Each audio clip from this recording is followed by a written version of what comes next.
مولائے روم drama دیکھنے اور چاہنے والوں کو خوش آمدید۔ اس قسط کا عنوان ہے ہر قبیل اچھائی کا ایک قابل دشمن ہوتا ہے۔ ایپیسوڈ 8 کے آغاز میں مولائے روم اس منگول کو بچانے کے بعد اپنے مریدوں کو لیکچر دے رہے ہوتے ہیں اور کہتے ہیں کہ آپ جانتے ہیں کہ بانسری کیا کہتی ہیں؟ وہ آنسو سے جلے جگر کے ذریعے کیا کہتی ہیں؟ وہ کہتی ہیں کہ میں اپنے تن سے ادری ہوئی کھال ہوں، میں کیسے نہ روؤں، اس جدائی کی فکر کیسے نہ کروں۔ وہ کہتی ہیں کہ میں ایک سرسبز درخت کا حصہ تھی، کلہاڑی نے مجھے کاٹ دیا اور آڑی نے مجھے چھید دیا۔ ہماری فریاد سنیں، ہم جدائی کے مارے ہیں جس کی طرف ہم آخر کار لوٹیں گے۔ پھر دوسری طرف اصفہانی کا بندہ دوسرے لوگوں کو بھڑکا رہا ہوتا ہے اور کہتا ہے خداوندگار نے پہلے فریاد کے بارے میں کہا۔ کہتے ہیں کہ بانسری کی اللہ سے فریاد نکلی۔ بانسری کی اللہ سے فریاد، جناب جب فریاد ہی کرنا ہے تو بانسری کی کیا ضرورت ہے؟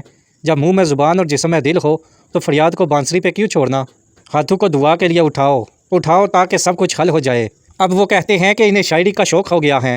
ہمارے الفاظ کافی نہیں رہے کہ شاعری اس فریاد کے اظہار کا حل بن جائے۔ ہم خداوندگار کو ایک ملا سمجھتے تھے اور ایک مرشد سمجھتے تھے کہ اب ہم شاعر جانیں گے۔ چلو مان لے کہ ہم نے آپ کی خاطر یہ قبول کیا، لیکن انہوں نے اپنا جنبہ اس منگول پر کیوں ڈالا؟ اسے کیوں اپنی پناہ میں لیا؟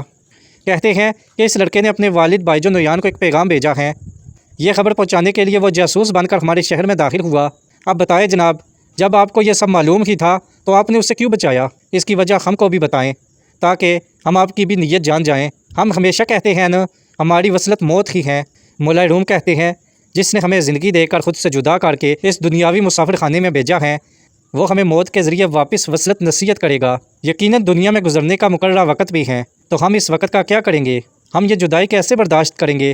موت کو مار کر یہاں تمہیں جلاد کے ہاتھ میں ہوتے ہوئے موت کو مارنا نصیب ہوا، یہی تم میں چھپی حکمت تھی، اس لیے ہم نے اپنے جنبے کو تم پر پھینکا، اس لیے تمہیں جلاد کے ہاتھوں سے نکالنا نصیب ہوا۔ اگلے سین میں آپ دیکھیں گے اللہ تعالیٰ مولائے روم سے راضی ہو، انہوں نے اپنا جنبہ اس لڑکے پر ڈال کر اسے اپنی پناہ میں لے لیا اور ہمارے لیے سلامتی کا رستہ کھلا رکھا۔ وہ قاصد روانہ ہو جائے جو ہمارے امن کے پیغام کو بائجو نویان تک لے کر جائے گا۔ پھر سب سردار کہتے ہیں جو حکم سلطان معظم۔ پھر سلطان کہتا ہے اب آپ جا سکتے ہیں۔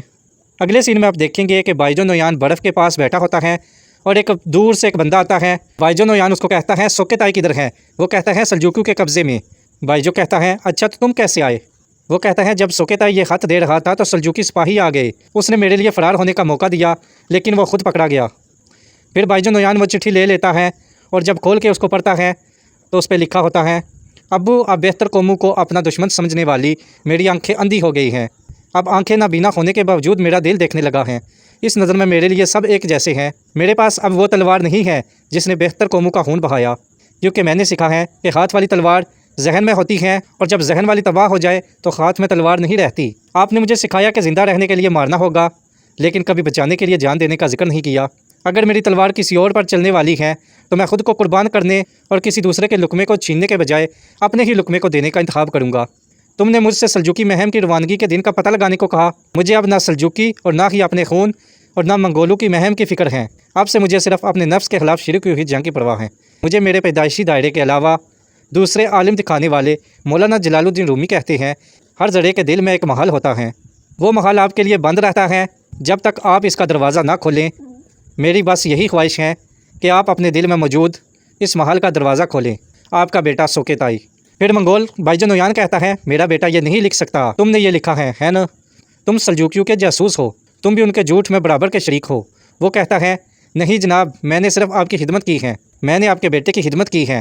بائجو کہتا ہے کون ہوں میں؟ وہ کہتا ہے آپ بائجو نویان ہیں، اگر آپ چاہے تو یہاں میری جان لے سکتے ہیں، مجھ سے جان چھڑا سکتے ہیں، لیکن اگر آپ نہیں چاہتے تو آپ کونیا جا کر اس بات کا یقین کر سکتے ہیں کہ آپ کے بیٹے نے کیا لکھا ہے۔ اس طرح آپ اپنے بیٹے کو سلجوکی سپاہیوں سے بھی بچا سکتے ہیں، یہ صرف آپ ہی کر سکتے ہیں۔ پھر بائجو نویان اس کو چھوڑ کر وہاں سے چلا جاتا ہے۔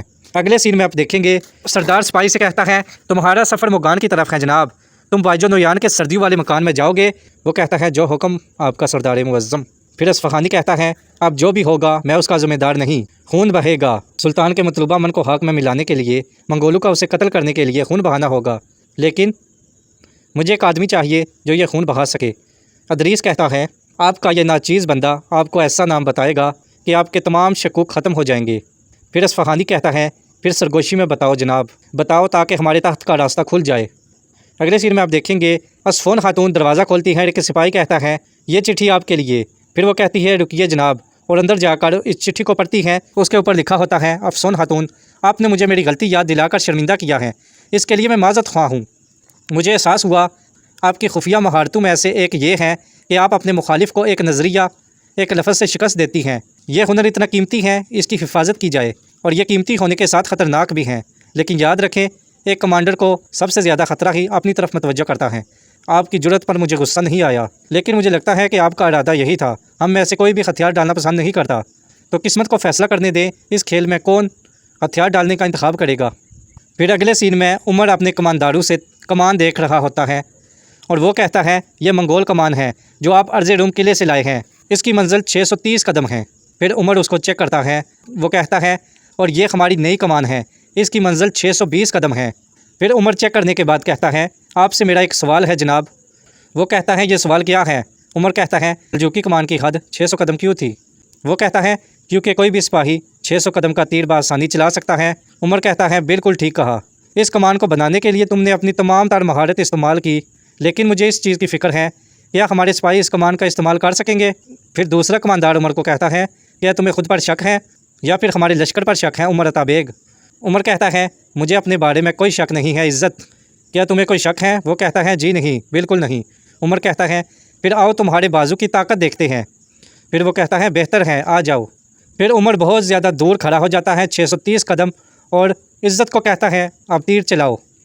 وہ تیر چلاتا ہے اور تیر سیدھا پیچھے آ کر گر جاتا ہے۔ عمر کے پاس وہ تیر بالکل نہیں پہنچتا۔ پھر عمر اس کے پاس آتا ہے اور اس کو کہتا ہے تمہارا چلایا ہوا تیر 620 قدم تک گیا۔ پھر وہ کہتا ہے آؤ تمہارے چلائے گئے تیر کو دیکھتے ہیں کتنے قدم دور جاتا ہے عمر عطا بیگ۔ پھر عمر کہتا ہے جی ضرور۔ پھر وہ جا کر بہت دور کھڑا ہو جاتا ہے اور عمر تیر کو کھینچتا ہے اور زور سے تیر کو چھوڑتا ہے اور سیدھا اس کے اوپر آ کر گرتا ہے اور وہ پیچھے ہو جاتا ہے۔ عمر کا تیر سیدھا اس کے پاس آ جاتا ہے۔ اب اس کو پتہ چل جاتا ہے کہ عمر مجھ سے زیادہ طاقتور ہے۔ پھر ایک سپاہی آتا ہے اور عمر کو ایک چٹھی دیتا ہے۔ عمر اس چٹھی کو کھول کر دیکھتے ہیں، اس کے اوپر لکھا ہوتا ہے اگر میں جانتی کہ ایک نگاہ اور ایک لفظ سے آپ کو شکست دے سکتی ہوں، میرے پاس وہ مہارتیں ہیں جو آپ نے کہی، میں انہیں زیادہ کثرت سے استعمال کرنے میں ہچکچاہٹ محسوس نہ کرتی، لیکن اس کے برعکس آپ کا رویہ مجھے مغلوبیت کا احساس دلاتا ہے۔ آپ کی طرح مجھے بھی مغلوب ہونا پسند نہیں ہے۔ میرا مقصد آپ کو شرمندہ کرنا نہیں ہے، میں نے صرف ایک خامی کو دور کرنا چاہا، کیونکہ آپ کو لگتا ہے کہ آپ کو ان چیزوں کے لیے جواب دہ نہیں ٹھہرایا جائے گا جنہیں آپ نے توڑا ہے، لیکن اگر آپ کسی کا دل بھی دکھا دیں تو اس کی سزا ہوتی ہے، اور روبرو کی جانے والی خطا کی تلافی صرف روبرو معافی مانگ کر ہی کی جا سکتی ہے۔ اگر آپ کو روبرو معافی مانگنی ہے اور یہ نہیں سمجھتے کہ اس کا مطلب تسلیم ہونا ہے، تو میں کل دوپہر سے پہلے قلعے کے باہر بغات کے مقام پر آپ کا انتظار کروں گی۔ پھر عمر چٹھی بند کر دیتا ہے۔ عمر کہتا ہے مسئلہ ہمارے پاس موجود کمانوں کی فاصل کا نہیں ہے عزت کمانڈر، مسئلہ ان سپاہیوں کی طاقت کا ہے جو تیر چلائیں گے۔ اگلے سین میں آپ دیکھیں گے عزت ادریس کو کہتا ہے میرے ساتھ گفتگو کرنے کے لیے آپ کا شکر گزار ہوں جناب۔ پھر اصفہانی وہاں پر آ جاتا ہے اور کہتا ہے میں نے آپ کو دیر سے یہاں بلایا، لیکن میں آپ سے اہم چیزوں کے بارے میں بات کرنا چاہوں گا۔ وہ کہتا ہے شرمندہ نہ کرے، مجھے شرف حاصل ہوا۔ عزت کہتا ہے ہم آپ کا انتظار کرتے ہوئے جناب عالی سے باتیں کر رہے تھے، وہ مجھے کچھ مشورے دے رہے تھے۔ اصفہانی کہتا ہے ہم بھی جناب ادریس سے بہت خوش ہیں۔ ادریس کہتا ہے شرمندہ نہ کرے جناب، میں آپ کا زیادہ وقت نہیں لوں گا، ہم سب کے بہت کام ہیں، کیا آپ کے پاس رات کو بھی آرام کرنے کا وقت نہیں ہے جناب؟ وہ کہتا ہے ہم جیسے لوگوں کے مقام میں آرام نہیں ہے۔ مقام کی بات کرتے ہوئے میں آپ سے ایک سوال پوچھنا چاہتا ہوں، کیا اپنے آپ کو سلجوقی کے کماندار اعلیٰ کے رتبے کے لائق سمجھتے ہیں؟ عزت کہتا ہے جناب ایک سپاہی کے لیے سب سے بہترین عہدہ سلجوقی کماندار ہوتا ہے، ایک کماندار کے حیثیت سے نہیں دیکھتا۔ آپ کو بھی معلوم ہے اس سے کسی کا کوئی فائدہ نہیں ہے، کیونکہ سلجوقی کماندار عمر عطا بیگ ہیں اس لیے۔ اصفہانی کہتا ہے ٹھیک کہا، سلجوقیوں کا کماندار عمر عطا بیگ ہیں، لیکن اس کی مدت مختصر ہے، میرا مقصد بھی اس مدت کو مزید مختصر کرنا ہے۔ کیا آپ میرے لیے اس مدت کو مختصر کر سکتے ہیں جناب عزت؟ عزت کماندار کہنا چاہیے۔ وہ کہتا ہے میں عزت کماندار سننا پسند کروں گا جناب، ہمارے مرید کو بھی کمانداری ججے گی۔ اصفہانی کہتا ہے بہت خوب۔ اگلے سین میں مولائے روم مسجد میں داخل ہوتے ہیں کیونکہ جماعت کا ٹائم ہو جاتا ہے۔ وہاں پر منگول بھی ہوتا ہے کیونکہ وہ مسلمان ہو چکا ہوتا ہے، وہ بھی نماز پڑھنے کے لیے تیار ہوتا ہے۔ عمر عطا بیگ اس کو دیکھ کر خوش ہو جاتے ہیں کیونکہ وہ بھی نماز پڑھنے لگ جاتا ہے۔ پھر اقامت پڑھی جاتی ہے اور مولائے روم جماعت کراتے ہیں۔ پھر اگلے سین میں آپ دیکھیں گے اصفہانی علاؤدین کو کہتا ہے جو تمہارے والد نے کیا، میرا مطلب اس منگول کو جلاد کے ہاتھ سے چھڑایا، ٹھیک تھا کیا؟ علاؤدین کہتا ہے ٹھیک تھا۔ وہ کہتا ہے پھر تم اپنے والد کے کیے ہوئے کو انصاف سے بالا تر سمجھتے ہو؟ جی نہیں، میرا ایسا کوئی ارادہ نہیں جناب، میں صرف آپ کو بتانا چاہتا تھا میں صرف آپ کو بتانا چاہتا تھا کہ میرے والد کچھ بھی کرنے سے پہلے اس کے بارے میں سوچتے ہیں۔ وہ کہتا ہے اچھا تو فرض کرتے ہیں کہ آپ نے ایک ایسا گناہ کیا ہے جس کے نتیجے میں آپ کو سزائے موت دی جائے گی۔ جب گواہوں کے سامنے یہ واضح ہو گیا کہ آپ مجرم ہیں تو آپ کے قتل کا فیصلہ ہوگا۔ کیا آپ کے والد آپ کے لیے بھی ایسا ہی کریں گے؟ وہ کہتا ہے مجھے یہ نہیں معلوم جناب۔ وہ کہتا ہے کیوں؟ علاؤالدین کہتا ہے کیونکہ میں مولانا جلال الدین رومی کا بیٹا ہوں، میں ایسا کام نہیں کروں گا۔ اصفہانی کہتا ہے غیب کا علم صرف اللہ رکھتا ہے علاؤالدین، اگر مجھے انسان کی تھوڑی سی بھی پہچان ہے تو وہ وہی کہتا ہے جو کہنے سے انکار کرتا ہے، اور وہی کرتا ہے جس کے کرنے سے وہ انکار کرتا ہے۔